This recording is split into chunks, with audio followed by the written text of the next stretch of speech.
आप सभी को info.com न्यूज़ का नमस्कार और बहुत बहुत स्वागत है। अधिवक्ताओं के शिक्षण, प्रशिक्षण, सुरक्षा और कल्याण हेतु संस्थान बिहार राज्य बार काउंसिल का चुनाव आगामी 20 दिसंबर 2023 को निर्धारित है। इस चुनाव में 25 सदस्यों का चुनाव किया जाना है, जो बार काउंसिल के पदाधिकारी बनकर अपने कर्तव्यों का निर्वहन करेंगे। इस चुनाव में 150 से अधिक उम्मीदवार मैदान में हैं। उन्हीं में से एक हैं श्री तारकेश्वर नाथ ठाकुर, जो बता रहे हैं कि किस प्रकार वह चुनाव जीतने के बाद अधिवक्ताओं के लिए कल्याण का काम करेंगे। बार काउंसिल चुनाव में आप प्रत्याशी हैं, मेंबर के लिए चुनाव लड़ रहे हैं, मुख्य एजेंडा क्या है? देखिए, बिहार बार काउंसिल का चुनाव पिछले वर्ष 2018 में हुआ था, मार्च अप्रैल में। अभी 5.5 साल के बाद अभी होने वाला है 2012 को। इसमें एजेंडा यही है कि वकीलों का जो स्टैट्यूटरी बॉडी है, ये बिहार बार काउंसिल, कॉन्स्टिट्यूशन में 1961 एक्ट में प्रोविजन है, पार्लियामेंट ने यह रूल बनाया था 1961 के तहत, संवैधानिक मान्यता प्राप्त बिहार बार काउंसिल का संस्था है। ये इसका मुख्य रूप से काम है अधिवक्ताओं का अनुशासन बरकरार रखना, अधिवक्ताओं के लिए मानदंड स्थापित करना, रूल रेगुलेशन बनाना, जो कॉलेजेज हैं उनका इंस्पेक्शन करना, उनको इंस्पेक्शन करना, उनकी मान्यताओं को रद्द करना, अगर गलत है तो अच्छे हैं तो उनको रिमार्क दे करके और सीटों का एडमिशन का परमिशन देना। ये बिहार बार काउंसिल है, अधिवक्ताओं के लिए स्टैट्यूटरी बॉडी, संवैधानिक पीठ है। अधिवक्ताओं की दो मांगे जो हैं, एक स्वास्थ्य बीमा और जीवन बीमा और दूसरा पेंशन, इसके बारे में जो है अभी तक कोई ठोस निर्णय नहीं लिया गया। देखिए, ऐसा है ना कि अधिवक्ता समाज जो है आज़ादी के आंदोलन से लेकर अब विश्व के सबसे बड़े आंदोलन में नेतृत्व करते रहा है। हाल के दिनों में अधिवक्ता समाज की थोड़ी मर्यादा घटी है और उसे उचित प्रतिनिधित्व नहीं मिला है। अधिवक्ताओं की नॉट ओनली, हम इस पर बिलीव नहीं करते हैं कि पेंशन, मेडिकल इंश्योरेंस, ये तो दो मात्र सिंबॉलिक चीज है। हमारा तो मुख्य मांग है हमारा प्रोटेक्शन एक्ट, कि हम अपराधियों के खिलाफ मुकदमा लड़ते हैं, बहस करते हैं, क्रिमिनल में थ्रेटनिंग देता है और हम डरते नहीं है, कोर्ट को असिस्ट करते हैं, लेकिन हमारे प्रोटेक्शन का कोई कानून नहीं है। हमारी सुरक्षा हो, कानून के दायरे में अधिवक्ताओं का परिवार आए, उनकी सुरक्षा को सरकार प्राथमिकता दे, ये मुख्य एजेंडा है कि हम सुरक्षित रहेंगे तभी तो किसी केस को प्लीड करेंगे, लड़ेंगे। इसी तरह आयुष्मान भारत कार्ड से प्रधानमंत्री यशस्वी मोदी जी की जो योजना है, उसमें हम अधिवक्ताओं को भी प्रतिनिधित्व मिले, लाभ मिले।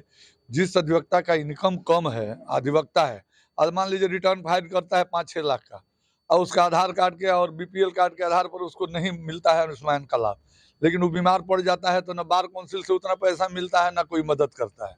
तो आयुष्मान कार्ड में अधिवक्ताओं का शामिल होना ये मुख्य मांग है, मेडिक्लेम से ज़्यादा इम्पोर्टेंट है। एक मेडिक्लेम इंश्योरेंस है, दूसरी चीज़ है कि जिनका 50 साल प्रैक्टिस का हो गया, उनको अगर निवृत्त होना है, पैर जवाब दे दिया, हेल्थ जवाब दे दिया, तो 50 साल जिनका होगा तो सीनियर डिजिग्नेट कीजिए और उनका मान पैसा जैसे तय कर दीजिए कि 25 लाख 20 लाख दे देंगे। ये सब तभी संभव है बिहार की सरकार बजट में प्रोविजन करे। बजट में अधिवक्ताओं का कल्याण का अभी तक कोई प्रोविजन नहीं। मेरे प्रयास से 2012 में प्रोविजन हुआ था, आदरणीय सुशील मोदी जी वित्त मंत्री उस समय के उप मुख्यमंत्री ने प्रोविजन बनाया था, कालांतर में बंद हो गया। हमारा प्रयास होगा कि बिहार बार काउंसिल चुनाव के बाद और पहले भी मैं लगा रहता था कि बजट में प्रोविजन सीधे अधिवक्ताओं के कल्याण का हो। ये प्रयास जरूरी है कि बजटरी प्रोविजन कल्याण का हो, तब अधिवक्ताओं का कल्याण होगा। बिहार भर के वकीलों के जब आप न्यायालयों में, जिला न्यायालयों में जाएंगे तो झोपड़ियां ही झोपड़ियां दिखेगी। वकीलों के लिए सम्मानजनक बैठने का जगह नहीं है, उनके क्लाइंट के साथ बात करने के लिए सम्मानित चैम्बर नहीं है। ये सब बहुत दर्जनों समस्याएं हैं। डेथ क्लेम आज हो गया तो 6 साल बाद अभी पेंडिंग है, उनको जो मिलना चाहिए बार काउंसिल से नहीं मिल रहा है, उनको दिलाना, डेथ क्लेम को जल्दी दिलाना, 90 दिन का समय सीमा तय करके दिलाना, ये सब मेरी प्राथमिकताएं होंगी। और इसके लिए मैं बार काउंसिल चुनाव लड़ रहा हूँ कि मैं अधिवक्ता हूँ, अधिवक्ताओं के हित में लड़ता रहा हूँ, आगे भी अधिवक्ताओं का मान सम्मान बढ़ाने के लिए मैं लड़ता रहूंगा, इसलिए मैं चुनाव लड़ रहा हूँ। बार काउंसिल की जो फंक्शनिंग है, जो पैटर्न है काम करने का, उसमें भी किसी बदलाव की आवश्यकता है क्या? जो फंक्शनिंग है किसी भी स्टैट्यूटरी बॉडी का, किसी भी बोर्ड का, किसी भी निगम का, वहाँ तो टाइम बाय टाइम चेंज होते रहता है, चेंज मस्ट है। अभी आपने हाल फिलहाल देखा कि लोग जैसे अभी बिहार में उब गए हैं एक चेहरे से मुख्यमंत्री के, बालू और दारू में पूरा बिहार फेल है। उसी तरह बिहार के अलावे आप देखें कि बिहार के अलावे अभी चुनाव हुआ छत्तीसगढ़, झारखंड, छत्तीसगढ़, राजस्थान और मध्य प्रदेश में, वहां के नेतृत्व तो बरसों पुराने थे, पार्टी के नेतृत्व, लेकिन प्रधानमंत्री जी का जो चमत्कारिक नेतृत्व है नरेंद्र मोदी जी का, मैं आभार प्रकट करते हुए कहना चाहूंगा कि उन्होंने बहुत अच्छा निर्णय लिया कि पुराने चेहरों को बदल के नए चेहरों को लाना। ये नेतृत्व है कि कुछ नए लोगों को मौका, इसलिए चेंज, एडवोकेट के चेंज के लिए बार काउंसिल में कुछ चेंज हो, change for advocate, change for vote for change, vote for change, development for advocate development, इसके लिए वोट होना चाहिए। एडवोकेट को चाहिए कि एडवोकेट का विकास हो, इसके लिए वोट दें और चेंज भी हो। चेंज नहीं हो और एक व्यक्ति 30 साल, 25 साल, 20 साल से बैठा हुआ है, तो चेंज मस्ट होना चाहिए। ये मेरा मानना है कि टाइम बाय टाइम नए लोगों को भी उसमें मौका मिलना चाहिए। तो हमारे नए अधिवक्ता, कमिंग अधिवक्ताओं को अभी जो है कि नहीं, उनको स्टेफन नहीं है, स्टेफन होना चाहिए 10,000। पढ़ के पूना से सिम्बोसिस से आता है, पढ़ के दिल्ली कैंपस लॉ से आता है, पढ़ के बिहार इंस्टीट्यूट ऑफ लॉ से आता है, पटना लॉ कॉलेज से आता है, लॉ ज्वाइन करता है, 5 साल, 7 साल, 8 साल दौड़ रहा है, घर से पैसा लेके वकालत कर रहा है, उसको कोई स्टेफन की व्यवस्था नहीं है। कमिंग एडवोकेट्स के लिए स्टेफन 10,000 महीना, 1,10,000, 1,20,000 होगा 12 साल में, 1 साल में 12 से 1,20,000 होगा। उनको मिलना चाहिए 1,20,000, तब वो टिकेंगे अधिवक्ता, पढ़े लिखे अच्छे अधिवक्ता, नहीं तो फिर प्राइवेट नौकरी खोजेंगे। इसलिए हमारा मानना है कि ये सब चेंज होना चाहिए। सर, एक और बात, आपने अधिवक्ताओं को अपने संबोधन में कहा कि आप 2015 में विधानसभा का चुनाव लड़ना चाहते थे और ये चुनाव लड़ रहे हैं। दोनों चुनाव में क्या मुख्य अंतर? मुख्य अंतर यह है कि अगर विधानसभा का चुनाव पार्टी लड़ाती, जिस पार्टी का मैं कार्य करता हूँ, राष्ट्रवादी सबसे बड़ी पार्टी विश्व की भारतीय जनता पार्टी, तो चुनाव लड़ती तो वहाँ आम जनता में हर तरह के लोगों से मुझे वोट मांगना पड़ता, क्षेत्र विशेष के लिए काम करना होता। लेकिन अधिवक्ताओं की कंस्टिट्यूंसी का तो कोई लिमिट ही नहीं है, ये तो बिहार भर के अधिवक्ता इसमें वोट देते हैं। मैं तो 32 जिले में गया हूँ, 32 जिलों का दौरा करा, ज्यादा चैलेंजिंग है, ज्यादा चैलेंज है, और पढ़े लिखे लोगों का वोट पाना सबसे चैलेंजिंग है। यह क्लास देश का नेतृत्व, समाज का नेतृत्व लगातार करते रहा है। वकीलों का एक वोट मतलब 1,000 जनरल लोगों का वोट मानना चाहिए। 100 वकील इक्वल टू 1 लाख मत। मेरा मानना है कि 100 वकील का वोट मिला तो 1 लाख का मत मिला। एक साधारण वकील 10-20 साल के प्रैक्टिस, 100 गो उसके क्लाइंट होंगे, 100 परिवारों से सीधे जोड़ता है, उसके परिवार से 10 वोट आते होंगे, तो 1,000 मत। इसलिए ये ज्यादा चैलेंजिंग है, और पूरे बिहार का मत मेरा मानना है कि नहीं होना चाहिए। एडवोकेट्स के इस चुनाव में भी कमिश्नरी वाइज लिमिट होना चाहिए, ये संविधान में प्रोविजन होना चाहिए। कंस्टिट्यूशनरी बॉडी, मैंने शुरू में कहा, संविधान में यह चाहिए, पार्लियामेंट को चाहिए कि एडवोकेट्स के लिए भी कंस्टिट्यूएंसी तय कर दे कि पटना कमिश्नरी में 4 लोग लड़ेंगे, 5 लोग लड़ेंगे, 5 सीट होगी, सबसे बड़ी कमिश्नरी है।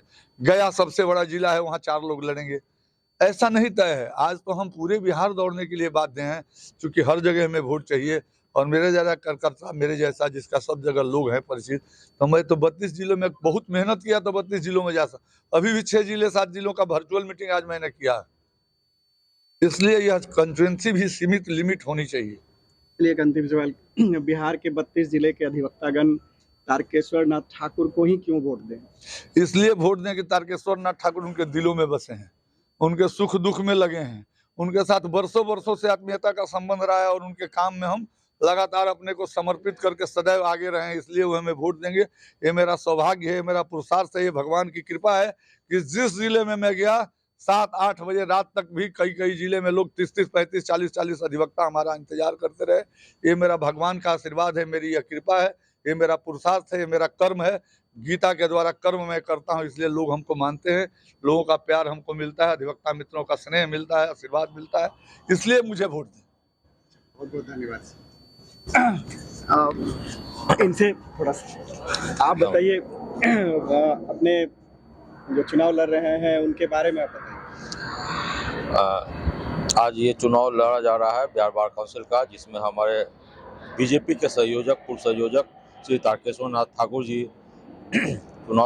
इस बार जो है चुनाव लड़ रहे हैं, और इनका जो है सो संगठन पे इनका 8 साल जो है एज ए संयोजक रहे हैं। इनका पूरे वकीलों पर पकड़ है, प्रत्येक जिला में इन्होंने वर्चुअल मीटिंग भी किए हैं, गए हैं, वहाँ के वकीलों का सुख दुख में ध्यान दिए हैं, उन लोगों के साथ कोऑर्डिनेशन रहा है, और ये जो है सो संगठन को 8 सालों में बहुत मजबूत किए। बापू सभागार हुआ या भी पटना हाईकोर्ट के बार काउंसिल में जो हम लोग का ऑफिसेज है उसमें भी मीटिंग वगैरह रहा, और इस तरह से वकीलों में ये पूरे विख्यात हैं, वकीलों के लिए केयर करने वाले हैं। और मेरा ये मानना है कि इनको जीत के आना चाहिए, इनको बिहार बार काउंसिल में, और जीत के आने के बाद वकीलों का इससे ही कल्याण होगा। धन्यवाद। सबसे बड़ी समस्या वकीलों की आपकी नज़र में क्या है? आप पटना हाई कोर्ट, आप पटना सिविल कोर्ट में जो है प्रैक्टिस करते हैं, सबसे बड़ी समस्या आपको क्या दिखती है? वकीलों के लिए सबसे बड़ी समस्या है कि उनको जो है तो उनके अकॉर्डिंग जो है जो भी उनका वर्क करना है उस तरह फैसिलिटी नहीं है। और जो है प्रोटेक्शन जो एडवोकेट्स का है ये बहुत ही एसेंशियल, इसलिए एसेंशियल है क्योंकि हमेशा जो है सो कोई भी प्रैक्टिसिंग लॉयर जो पटना हाई कोर्ट हो या डिस्ट्रिक्ट कोर्ट में हो या सब डिवीजन में हो, उनको जो है सो हमेशा क्रिमिनल लोगों के अगेंस्ट में काम करना पड़ता है या कभी उनके फेवर में काम करना पड़ता है। तो एक राइवल ग्रुप से हमेशा इनको कुछ ना कुछ उसको झगड़ा रहता है या उन लोग को टारगेटेड रहते हैं। और इस तरह का उदाहरण है कि बहुत सारे लॉयर्स को इस तरह का कैजुअलिटी का फेस करना पड़ा। तो अगर प्रोटेक्शन एक्ट हो जाए, बार काउंसिल में एडवोकेट के लिए अच्छा एक प्रोविजन हो जाए, एक लमसम अमाउंट जो है उनके रिटायरमेंट पर या उनके कैजुअलिटी पर मिले, तो हम समझते हैं कि लॉयर के लिए इससे बड़ा वेलफेयर और कुछ नहीं हो सकता। एडवोकेट प्रोटेक्शन एक्ट की बात सर ने भी की, आपने भी की, इसकी खास बातें क्या है? एडवोकेट प्रोटेक्शन कंटेंट्स एक्ट क्या में है? है कि अगर कोई आदमी कोई अगर एडवोकेट को या उसके फैमिली मेंबर्स को अगर डिसरिगार्ड करता है, उसके साथ धमकी के बड़े करता है या उसके ऊपर में किसी भी तरह का जो है सो कुछ लोग जानबूझ के एडवोकेट को भी इन्वॉल्व कर देता है केस में, तो वैसे में प्रोटेक्शन एक्ट के तहत उसमें एक लिमिटेशन होगा कि एडवोकेट को अगर कोई काम करता है किसी भी क्लाइंट का तो उसको उसमें पार्टी ना बनाया जाएगा। उसके बाद जो है सो एडवोकेट को जो है अगर कोई झूठा एफआईआर करता है तो वो एफआईआर जो है उसको ऑटोमेटिकली या तो एफआईआर नहीं रजिस्टर किया जाएगा या अगर होता है तो विद इन 30 डेज 20 डेज के एक लिमिटेशन हो उसके अंदर उसको केस को खत्म कर लिया जाए। और बार काउंसिल के अध्यक्ष या बार काउंसिल के मेंबर्स को स्पेशल गाइडेंस के तहत जो है इस सब को मॉनिटरिंग करना होगा कि अगर कोई तरह का कैजुअलिटी या कोई तरह का अगर वकीलों के समाज के साथ कुछ होता है तो उसको जो है इमीडिएट रिलीफ मिलना चाहिए।